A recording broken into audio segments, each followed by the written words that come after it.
Bueno, y en la entrevista de esta ocasión queremos abordar un tema de salud, un tema de importancia y de relevancia para todos. El pasado 26 de septiembre se conmemoró el Día Nacional de Donación de Trasplante de Órganos y Tejidos. Para hablar al respecto, le queremos dar la bienvenida a la doctora Erika Rivera Durón. Ella es jefa de área de donación de la Coordinación de Donación y Trasplante de Órganos y Tejidos y Células del IMSS. Doctora, muchísimas gracias por acompañarnos. Muchas gracias por la invitación. Pues en el marco de esta fecha hay cifras importantes que tendremos que conocer para analizarlas en esta entrevista. La primera de ellas, 20,000 personas se encuentran en lista de espera para recibir un trasplante.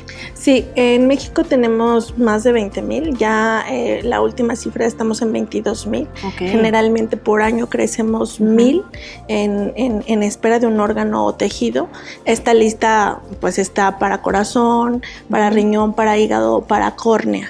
Entonces hay algunos otros trasplantes que se hacen, por ejemplo, hígado-riñón, corazón-riñón, que también están en esa lista.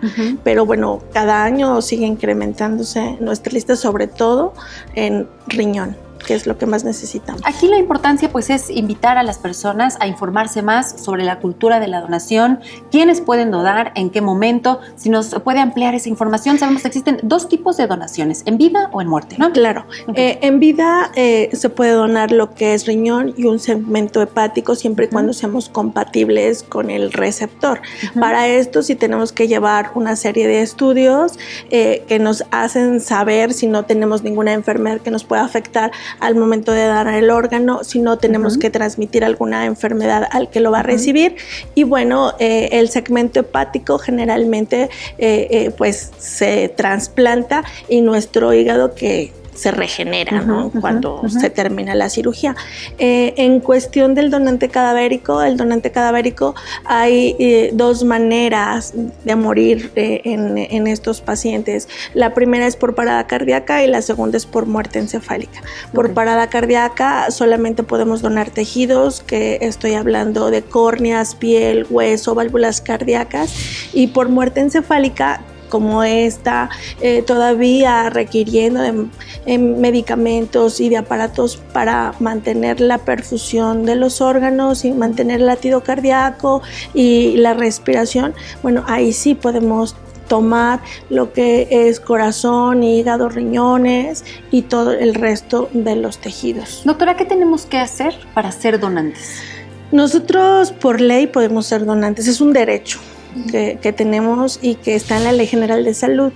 Nosotros tenemos que decirle a la familia que queremos ser donantes, porque si en el momento de nuestra muerte la familia no sabe que queríamos ser donantes, probablemente va a ser muy difícil para ellos tomar esa decisión.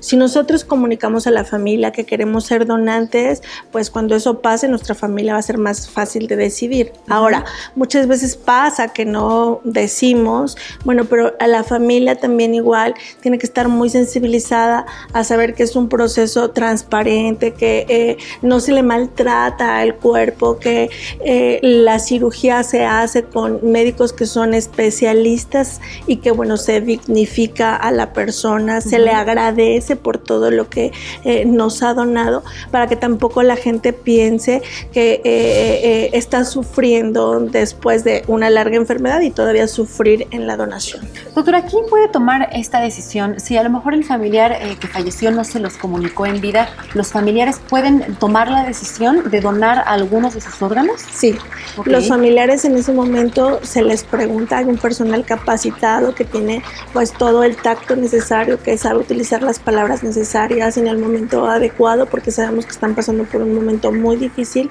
para poder hacer esa solicitud.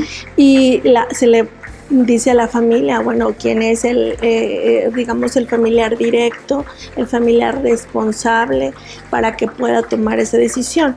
Siempre lo hemos consensado con la familia, es decir, el papá, la mamá, los hermanos, porque no queremos que tengan un conflicto familiar de decir, bueno, es que yo sí quería, no, tú no querías, y bueno, este problema se lo llevan posteriormente y es pues de toda la vida. Entonces lo que queremos sí es que consensar, resolvemos dudas de cómo va a ser el proceso, de cómo es la transparencia del proceso. Lo que sí nunca podemos decir es para quién va a ser el órgano.